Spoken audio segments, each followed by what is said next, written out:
Hey guys, it's Kurt from I Am Music. Hey, in the last video we mentioned that we were going to come back and do a couple other short videos on new features in OAX 2.7. So let's go ahead and do one of them here today. We'll probably do a couple more videos, but if you don't know what's new in 2.7, click on Settings and then click on Update History, and we're going to come back and look at the organ VST as a separate thing. Let's just go to page 2 for right now. And on page 2, they talk about step-through mapping and additional user levels. So now there's 4 user levels. So let's take a quick look at those and see what they do. All right, so everyone knows if you click on sounds, you get a big list in all kinds of different categories, correct? So let's go to user sounds, and if you've created your own, you've kind of been here a little bit. And then underneath that, we're going to click user, and notice here now we've got user 1, 2, 3, and 4. So that again lets you group things together. So let me show you an example of how that works. We go back to just user.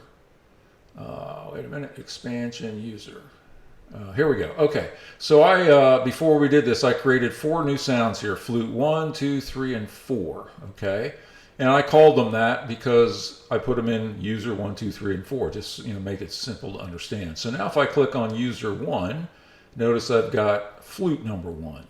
User number 2 has flute number 2. User number 3, and you get the idea here, right?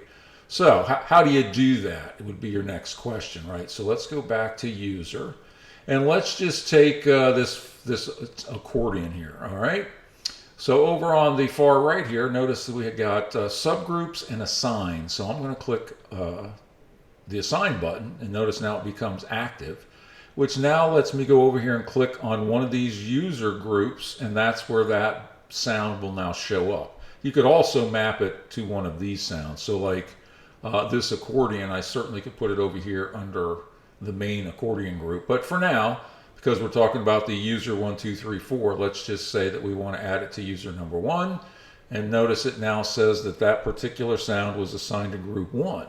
And sure enough, now in user group 1, I've got flute 1, which we did earlier. And there's our accordion. So, up to you how you want to use those, but it lets you group things together that make sense to you.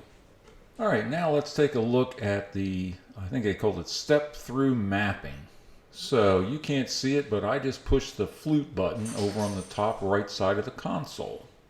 So now if you look down in the bottom of the screen there, you see 1/3, and before you could swipe left and right on the screen, or you could touch those little arrows on the screen just to scroll left and right. All right, so now I'm going to push the flute button again, and notice now the screen is scrolling from screen 1 to screen 2 to screen 3 just by multiple presses on that instrument. All right, so now let me reach over to the style accompaniment section. I'm going to touch the Latin button, and notice I have 3 screens again, and by simply pushing the Latin button, so I'm not touching the screen, I'm just pushing the button, and we're able to scroll through all the different Latin rhythms on the instrument. All right, so pretty short example, but it shows you multiple user levels and step-through mapping in OAX 2.7.